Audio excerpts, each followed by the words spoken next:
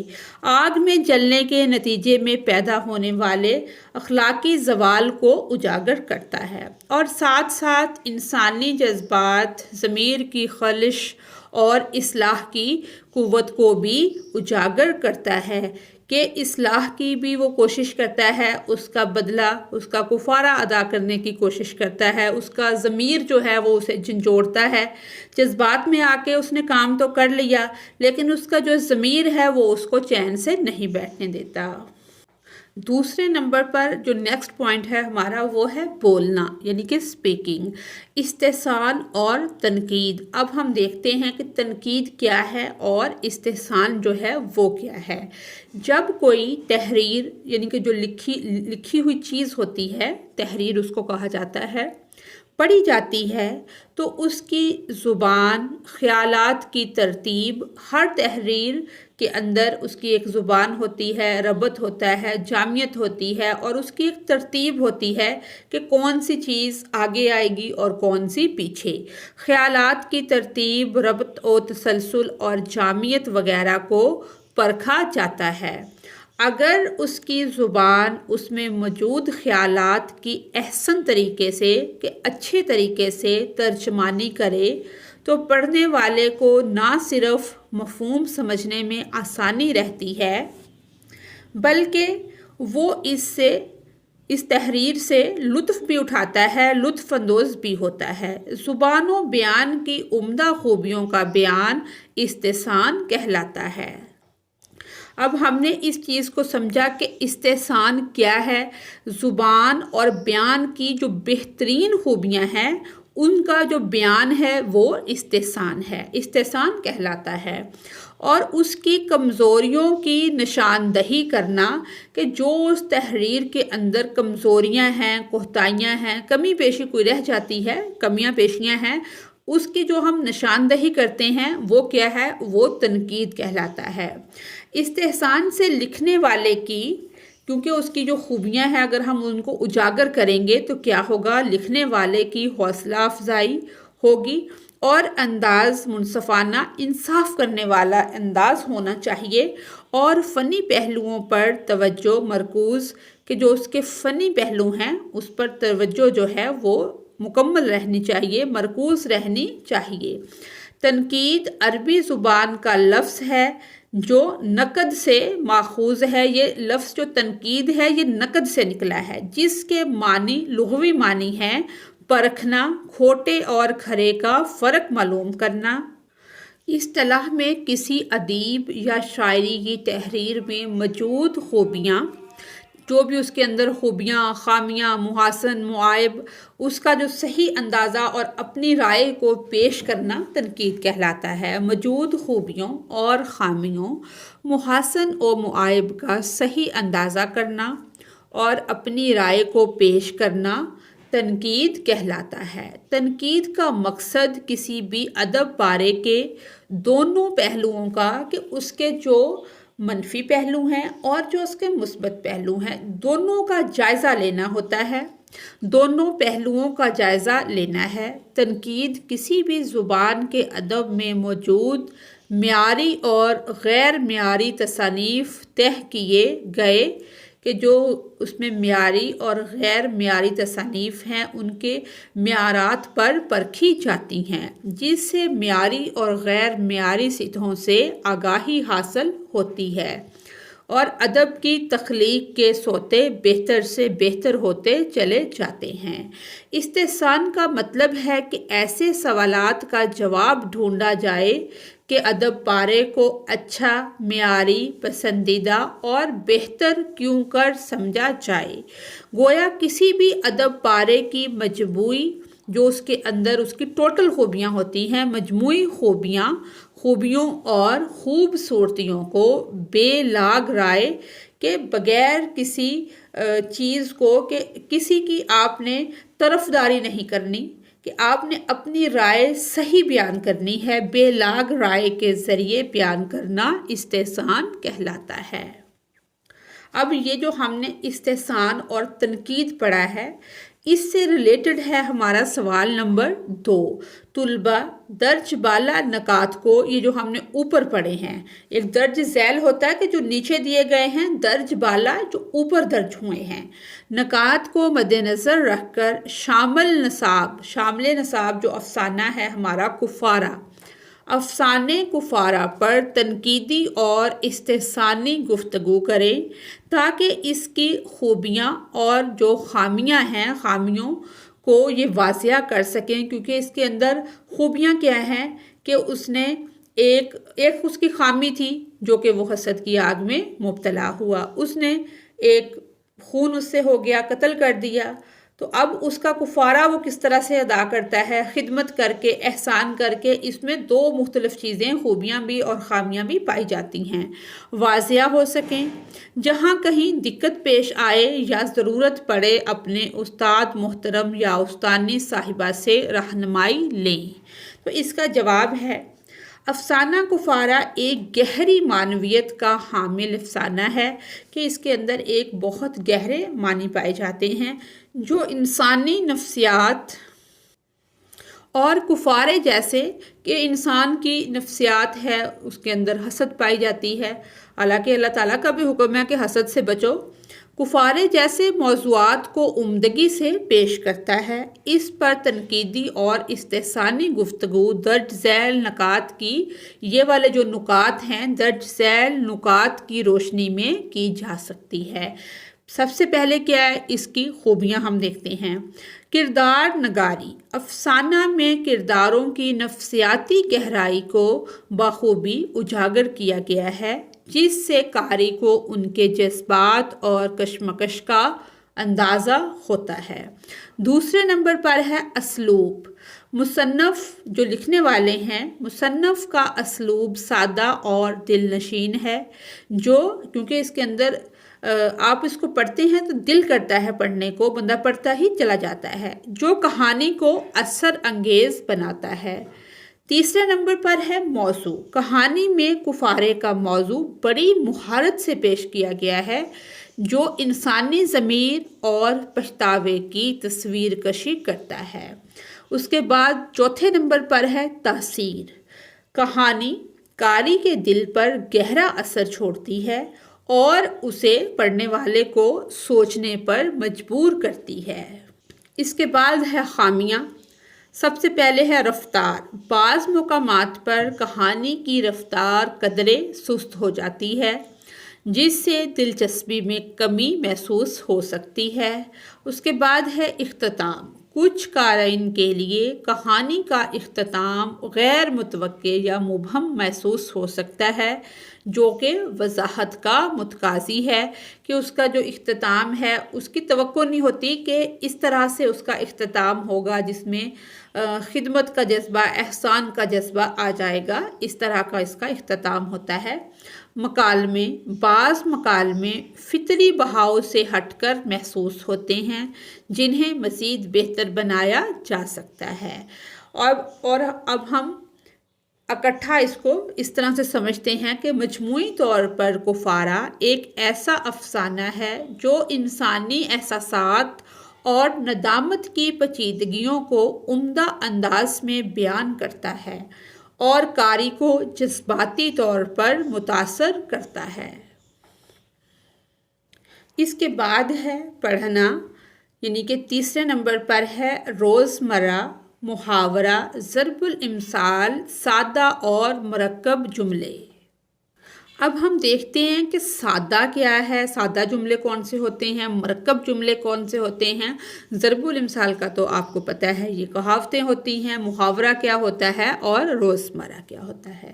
اہل زبان کی بات چیت جو وہ روزمرہ زندگی کی جو ہماری روٹین لائف ہے اس میں ہم بولتے ہیں، زندگی میں بولتے ہیں، روزمرہ کہلاتی ہے۔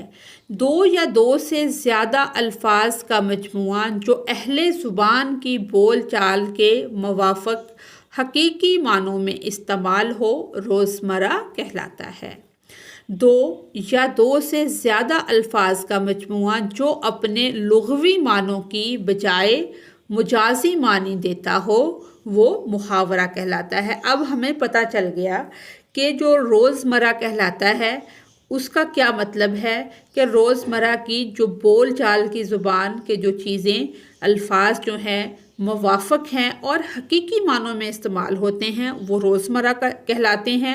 جو حقیقی اپنے لغوی معنوں کی بجائے مجازی معنی دیتے ہیں وہ محاورے کہلاتے ہیں۔ ضرب المثل ایک ایسا مکمل جملہ ہوتا ہے جو کسی واقعے کو بتانے اور اس پر مہر تائید ثبت کرنے کا ایک نرالا انداز ہے، کیونکہ یہ ضرب المثل جو ہوتا ہے جس طرح سے ہم کہتے ہیں کہ لالچ بری بلا ہے، یہ ایک اٹل حقیقت ہے۔ سورج جو ہے وہ مشرق سے نکلتا ہے، یہ ایک مکمل جملہ ہے جس سے گفتگو اور کلام میں چاشنی پیدا ہوتی ہے، خوبصورتی یعنی کہ گفتگو میں آتی ہے اور مضمون نہایت عمدہ ہو جاتا ہے۔ ضرب المثل کو کہاوت بھی کہتے ہیں۔ اگر کوئی جملہ، اب ہمیں یہ بھی پتہ چل گیا کہ ضرب المثل کیا ہے اور روزمرہ کیا ہے اور محاورہ کیا ہے۔ اگر کوئی جملہ ایک ہی حصے پر مشتمل ہو، یعنی کوئی ایک خبر وغیرہ دی گئی ہو کہ ایک جملہ ہے اس میں ایک خبر ہے، جیسے ہم کہتے ہیں علی اسکول جاتا ہے، یہ ایک سادہ جملہ ہے، اس میں ایک خبر دے دی گئی ہے کہ علی کیا ہے وہ اسکول جاتا ہے، یا علی طالب علم ہے، علی یعنی کہ اسٹوڈنٹ ہے۔ اس طرح سے اس میں ایک خبر ہے تو یہ کیا ہوگا، یہ ایک سادہ جملہ ہوگا۔ تاہم اگر جملہ دو یا دو سے زیادہ حصوں پر مشتمل ہو، کہ جیسے دو حصوں پر جملہ بعض اوقات مشتمل ہوتا ہے، کہ جیسے علی اسکول جاتا ہے تاکہ وہ اچھا پڑھ سکے، بات یعنی کہ اب اسکول کی ہے، جانے کی، پڑھنے کی، تو جملے اس میں دو آ گئے ہیں، مرکب جملہ اس کو کہتے ہیں کہ جملہ ایک، دو یا دو سے زیادہ حصوں پر مشتمل ہوا تو وہ کیا ہوا، جملہ مرکب ہو گیا۔ پہلے کو اصل جبکہ دوسرے کو تابع جملہ کہتے ہیں۔ جو اس کا پہلا حصہ ہے اس کو اصل، جو اس کا دوسرا حصہ ہے جیسے علی اسکول جاتا ہے تاکہ وہ اچھا پڑھ سکے، اب اچھا پڑھنا کیا ہے، تابع جملہ ہے، اور علی اسکول جاتا ہے اور اس میں دو جملے آ گئے تو یہ مرکب جملہ ہے۔ اگر اس کو ہم ایک ہی رکھیں گے کہ علی طالب علم ہے یا اسکول جاتا ہے تو یہ کیا ہوگا، یہ سادہ جملہ ہوگا۔ اب کرنا اس میں یہ ہے، شامل نصاب سبق کے درج ذیل جملوں میں کچھ مرکب اور کچھ سادہ جملے ہیں، یعنی کہ مرکب اور سادہ جملے کو ہم نے سمجھ لیا ہے، جن میں نامانوس الفاظ، محاورات، ضرب الامثال، مترادفات اور مرکبات کا استعمال بھی ہوا ہے۔ آپ انہیں سمجھ کر پڑھیں اور ان کی نشاندہی بھی کریں۔ ہم نے ان کو پڑھ کے سمجھ کے پڑھنا بھی ہے اور ان کی نشاندہی بھی کرنی ہے۔ جیسے سب سے پہلے ہے، لفافہ ہاتھ میں لیے وہ کئی منٹ تک سکتے کے عالم میں کھڑے رہے۔ جیسا کہ ہم نے افسانہ میں پڑھا ہے کہ جب ان کو لفافہ ملا تو وہ کافی دیر تک گم سم اسے دیکھتے رہے۔ جواب اس کا، یعنی کہ روزمرہ اس میں کیا ہے، کئی منٹ، اور محاورہ سکتے کے عالم میں، حیرانی یا صدمے کی کیفیت میں، یہ کیا ہے، یہ محاورہ ہے۔ اور اس کے بعد مداری لال کو اس کی محتاطی میں کام کرنا پڑے گا، یہ بھی ہم نے پڑھا ہے افسانے کے اندر۔ اس کے اندر نامانوس لفظ جو ہے وہ ہے محتاطی، جس کا مطلب ہوتا ہے کسی کے محتاط، جیسے کسی کے زیر نگرانی کام کرنا، تو اس کو محتاطی کہتے ہیں۔ اس کے بعد ہے، مداری لال کو جاں براری کی کوئی صورت نظر نہیں آتی۔ اس میں نامانوس لفظ ہے جاں براری، جان بچانے کا راستہ، اور مرکب لفظ ہے جاں براری۔ محاورہ اس میں ہے صورت نظر نہیں آتی، کہ کوئی تدبیر سمجھ نہیں آتی۔ اس کے بعد ہے مگر وائے ناکامی، جیسے شعر بھی ہے، وائے ناکامی متاع کارواں جاتا رہا، کارواں کے دل سے احساس زیاں جاتا رہا، آج وہ پرانا ناسور صد گونا سوزش اور تپش کے ساتھ کھل گیا۔ جیسے اس پہ نامانوس لفظ جو ہے صد گو نہ سوزش، بہت سی جلن، اقسام کی جلن یعنی کہ جو بہت زیادہ جلن، بہت سی اقسام کی جلن یا تکلیف۔ وائے ناکامی، ناکامی پر اظہار افسوس، یہ بھی نامانوس لفظ ہے۔ اور مرکب لفظ صد گو نہ سوزش، یہ مرکب لفظ ہے۔ اس کے بعد ہے اب آپ لوگ ذرا ہاتھ پاؤں کو سنبھال کر رکھیے گا، یہ ایک فقرہ ہے۔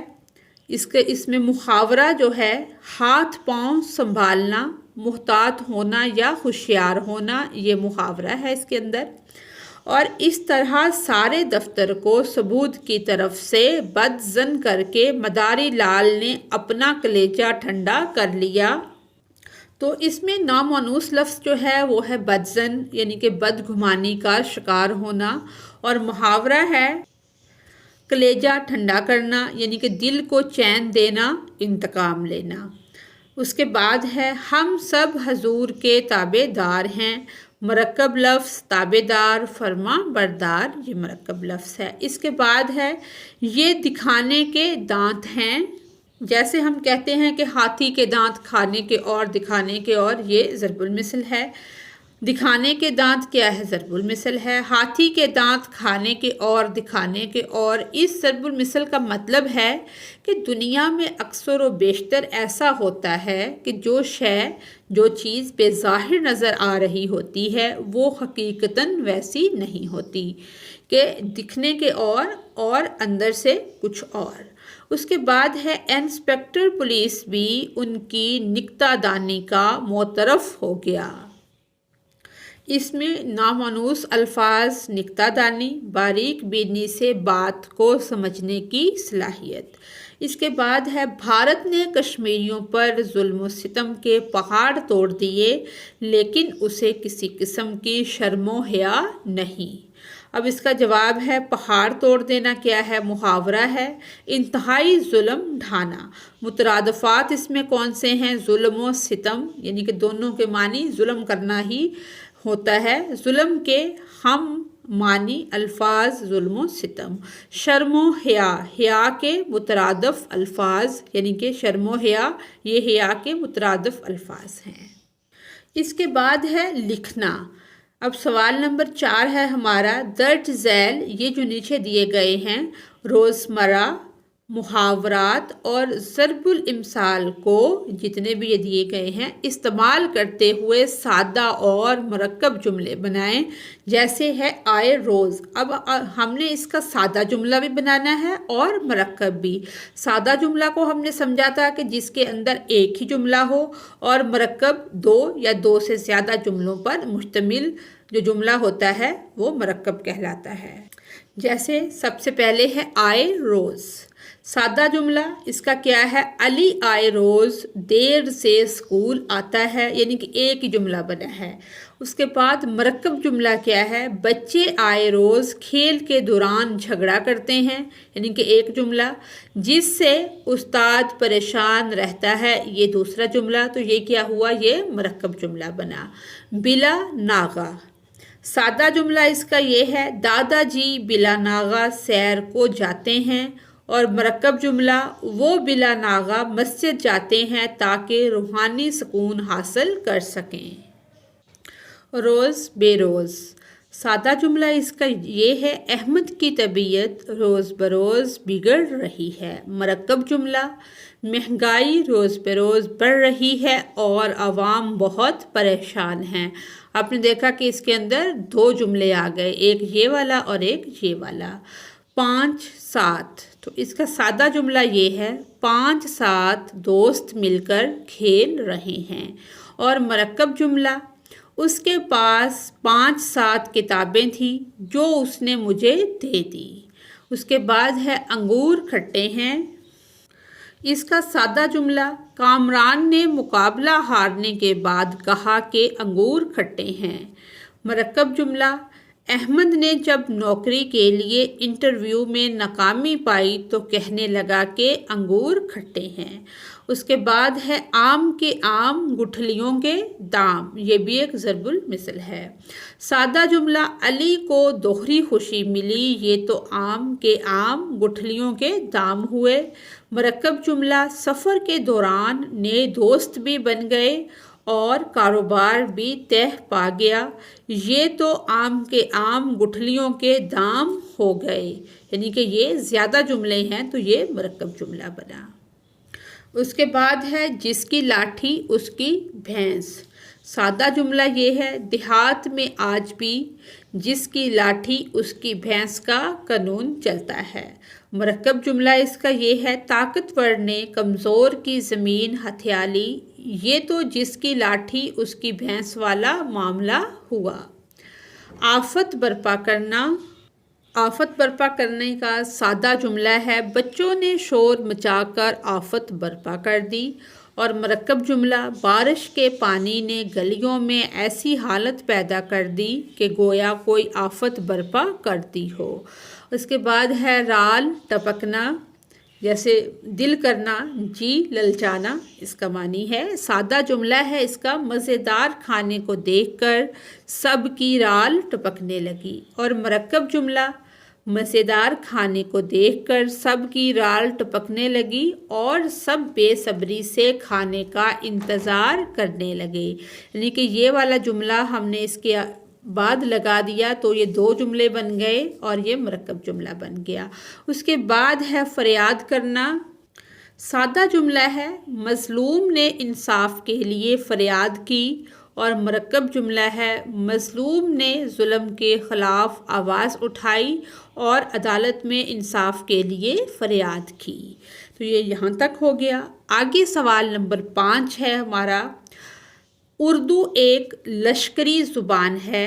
جو لفظ اردو ہے یہ بیسیکلی ترکی زبان کا لفظ ہے۔ جو اردو ہماری زبان ہے یہ مختلف تہذیبوں کے ملنے سے وجود میں آئی، جس طرح سے لشکر کی صورت میں لوگ آ کر مختلف جگہوں سے ایک جگہ رہائش پذیر ہوئے، تو اردو ایک لشکری زبان، مختلف وقتوں میں اس کو اردو کو لشکری زبان بھی کہا جاتا رہا ہے۔